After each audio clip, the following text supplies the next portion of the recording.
Exclusif, Sami Nasseri donne sa version de son altercation dans un bar de Moscou. Frappé dans un bar de Moscou, Sami Nasseri a livré dans une interview exclusive à Sputnik sa version des faits, dans laquelle il dément les propos de la directrice de l'établissement et décrit le comportement de ses agresseurs.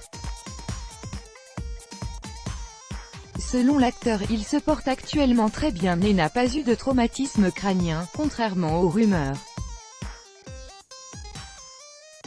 Impliqué dans une bagarre dans le bar Karaoke Voice de Moscou, Sami Nasseri a confié au micro de Sputnik sa version officielle de ce qu'il s'est passé dans la nuit de dimanche à lundi pour démentir les propos de la directrice de l'établissement.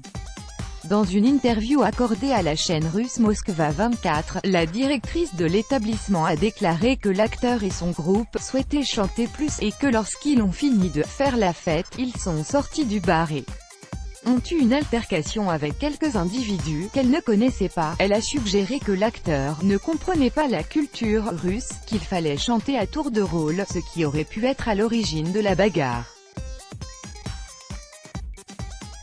Monsieur Nasseri a confié sa version à Sputnik, expliquant qu'un groupe de personnes russophones, avec beaucoup d'alcool sur leur table, a payé l'administration du bar pour chanter sans suivre l'ordre de passage des clients. Je connais la règle, la culture russe du karaoké, on ne m'a jamais fait payer pour chanter une chanson. Et là, en l'occurrence, le groupe NDLR, ils devaient payer pour chanter.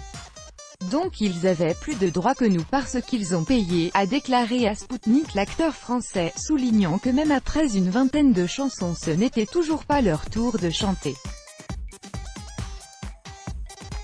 Bien que la directrice de l'établissement ait affirmé que l'acteur et son groupe étaient ivres, Monsieur Nasseri dément ces affirmations, on n'était pas sous.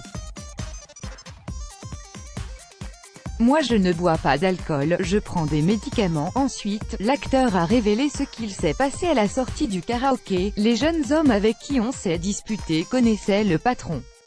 À un moment donné j'ai dit, stop, on s'en va, j'ai repris mon argent. Je suis sorti, j'attendais mon frère. Quand on est arrivé en bas, l'une des deux personnes a commencé à m'attraper par le bras pour parler. J'ai dit, on part de la boîte, et je suis parti le premier.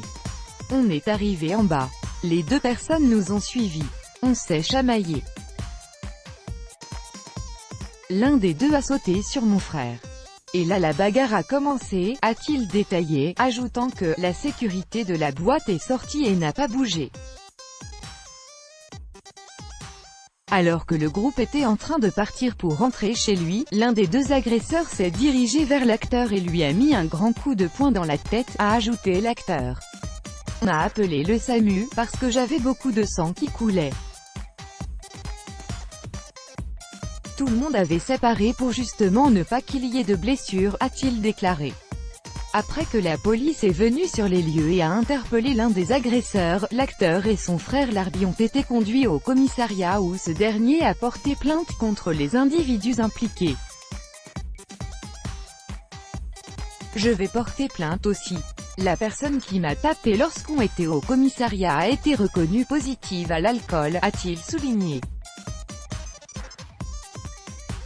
L'acteur a dû aller aux urgences pour vérifier car il a reçu des coups de poing. Il a des hématomes à l'œil, mais maintenant tout va bien, a-t-il déclaré. Dans une publication sur Instagram, il a affirmé que « il se porte très bien » et a démenti les informations apparues dans les médias russes concernant son soi-disant traumatisme crânien.